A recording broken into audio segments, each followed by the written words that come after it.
Hello అండి. అందరూ ఎలా ఉన్నారు? బాగున్నారా?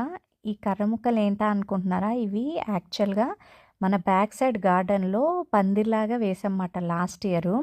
దొండకాయ పాదు, అలాగే బీరకాయ పాదు అవన్నీ చక్కగా అల్లుకుండేవన్నమాట. మీరు నా పాత వీడియోస్ చూస్తే గనక మీకు ఐడియా వస్తుంది. సో, ఆ కర్ర ముక్కలు ఇప్పుడు తీపిచ్చేసి, ఎందుకంటే పాదులన్నీ ఎండిపోయినాయి గదండీ! అవన్నీ తీపిచ్చేసి, మొత్తం క్లీన్ చేపిచ్చి, మళ్ళీ మన దగ్గర డెకరేషన్ ఐటెమ్స్ ఉంటాయి గదా!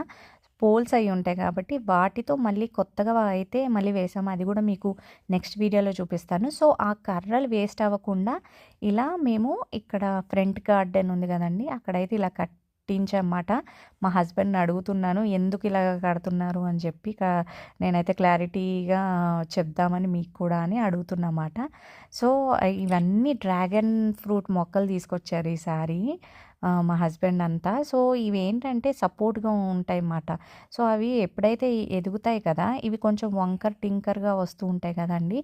కాస్త మొక్కది కొంచెం పెద్దయిన తర్వాత వాటికి సపోర్ట్‌గా ఉండడానికి ఈ సైడ్‌కి కర్ర ముక్కలు వేశానమాట. అయి ఎదిగిన తర్వాత ఈ కర్ర ముక్కల మీద కొంచెం మనము టర్న్ చేసి ఆ సపోర్ట్‌కి పెడితే గనక చక్కగా డ్రాగన్ ఫ్రూట్ అయి వస్తాయంట అండి. సో, ఈ కర్ర ముక్కలు వేస్ట్ అవ్వకుండా మనము ఇక్కడ తీసి ఇలా కట్టించామాట. ముందు ముందు వీడియోలో మీకు నేను అప్డేట్ చేస్తూ ఉంటాను. డ్రాగన్ ఫ్రూట్ ఎలా వచ్చినాయి, ఏంటి అనేది మీకు చూపిస్తూ ఉంటాను. తప్పకుండా నా గార్డెన్ వీడియోస్ అవి ఫాలో అవుతూ ఉండండి.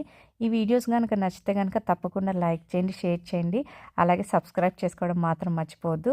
ఈసారైతే ఈ డ్రాగన్ ఫ్రూట్ మొక్కలైతే ఎక్కువగానే తీసుకొచ్చామండి. దగ్గర దగ్గర అయితే 10 వరకు అలా తీసుకొచ్చాము. దీని పక్కనే నా ముందు వీడియో చూసినట్టయితే మీకు పైనాపిల్ ఫ్రూట్ మాట అది కూడా వేసామన్నమాట. అదొక 10 మొక్కలు మీరు పక్కన చూసినట్టయితే అవి కూడా వేసామన్నమాట. ఒకవైపు అంతా పైనాపిల్, ఒకవైపు అంతా డ్రాగన్ ఫ్రూట్ వేసామన్నమాట. అలాగే ఇంకో వైపు అన్ని ఆకుకూరలు కూడా వేసామండి. నేను ముందు ముందు వీడియోలో అయితే మీకు చూపిస్తూ ఉంటాను. తప్పకుండా ఫాలో అవుతూ ఉండండి. ఈ వీడియో కనుక నచ్చితే లైక్ చేయండి. See you in next video.